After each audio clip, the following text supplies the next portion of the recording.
ଏକ ଛୋଟ ପକ୍ଷୀ ଜଙ୍ଗଲରେ ଥିବା ଗଛ ଡାଳରେ ବସିଥିଲା। କୁକୁରଟିଏ ଗୋଟିଏ ଶାଖାରୁ ଅନ୍ୟ ଶାଖାକୁ ଏବଂ ପୁଣି ତୃତୀୟ ଶାଖାକୁ ଚାଲିଗଲା। ନିର୍ଭୟରେ ପ୍ରକୃତିର ଉପଭୋଗ କଲା।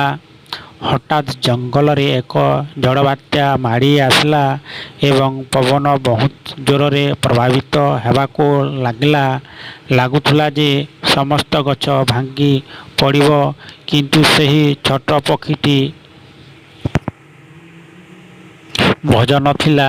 ସେ କାହିଁକି ବିଶ୍ୱାସ କଲେ ଯେ ସେ ନିଜକୁ ଝଡ଼ବାତ୍ୟାରୁ ରକ୍ଷା କରିବ। ଯଦି ଗୋଟିଏ ପାର୍ଶ୍ୱ ଭାଙ୍ଗିଯାଏ ତେବେ ସେ ଅନ୍ୟ ପାର୍ଶ୍ୱକୁ ଯାଇ ବସିବ। ଜଙ୍ଗଲରେ କିଛି କିମ୍ବା ଶାଖାର ଅଭାବ ନଥିଲା।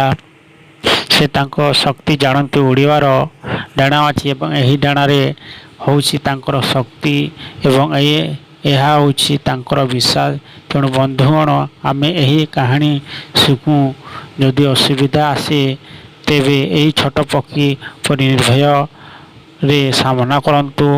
କହନ୍ତୁ ନାହିଁ ଯେ ଆମର ସର୍ବୋତ୍ତମ କେବଳ ପ୍ରତିକୂଳ ପରିସ୍ଥିତିରେ ବାହାରକୁ ଆସେ। ମନେ ରଖନ୍ତୁ ଯେ ପତଙ୍ଗଗୁଡ଼ିକ ପବନ ବିରୁଦ୍ଧରେ ଉଡ଼ନ୍ତି। ଭୁଲନ୍ତୁ ନାହିଁ ଯେ ଯେତେବେଳେ କୌଣସି ରାସ୍ତା ନଥାଏ ସେତେବେଳେ ଅନେକ ରାସ୍ତା ଥାଏ। ସର୍ତ୍ତ ଅଛି ଯେ ଆମର ନିଜ ଉପରେ ଏବଂ ଆମର ଦକ୍ଷତା ଉପରେ ବିଶ୍ୱାସ ଅଛି।